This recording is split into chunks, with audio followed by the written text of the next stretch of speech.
Oke, bertemu lagi bersama kami Bimbel ME di pelajaran kimia. Masih pada reaksi redoks dan elektrokimia di bab 2 kelas 3.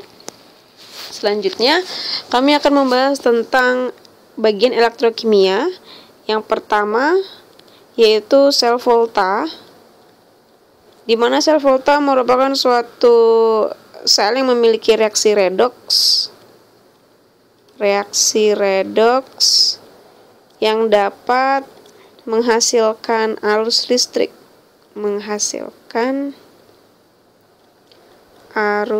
listrik. Contoh reaksinya yaitu Mg ditambah Cu2+ menjadi Mg2+ ditambah Cu. Artinya di sini Mg mengalami oksidasi, kemudian Cu-nya mengalami reduksi. Baik, pada sel volta terdapat dua jenis elektroda, yaitu katoda dan anoda. Katoda bermuatan positif, elektroda yang bermuatan positif, dan anoda bermuatan negatif, sehingga bisa kita singkat KAPAN. Katoda positif, anoda negatif. Kemudian pada elektroda katoda mengalami reaksi reduksi, kemudian di anoda akan mengalami reaksi oksidasi, sehingga katoda reduksi bisa kita singkat menjadi karet untuk mempermudah mengingat. Katoda reduksi. Kemudian yang anoda berarti anoks. Selanjutnya, pada sel volta dikenal dengan nama notasi sel yang berbentuk diagram sel. Apa itu ya? Jadi suatu reaksi tersebut bisa kita tulis dalam suatu kalimat diagram sel, yaitu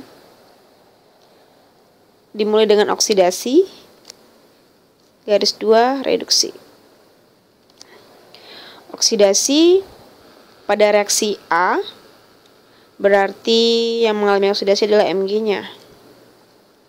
Mg2+, garis 2, Co2+, Co. Garis 1 menunjukkan perbedaan fasa, garis 2 menunjukkan jembatan garam yang digunakan dalam diagram sel volta. Selanjutnya, pada reaksi redoks di sel volta akan menghasilkan suatu arus listrik dan akan disimbolkan dengan namanya potensial sel. Potensial sel dari reaksi redoks dapat dihitung dengan cara E-kat dikurangin E-an. Jika enol selnya bernilai positif, maka reaksi tersebut disebut reaksi redoks spontan. Jika bernilai negatif, maka disebut reaksi redoks tidak spontan.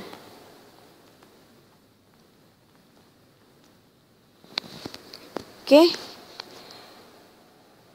Mungkin cukup sekian untuk sel volta. Nanti kita lanjutkan ke sel elektrolisis. Trust me.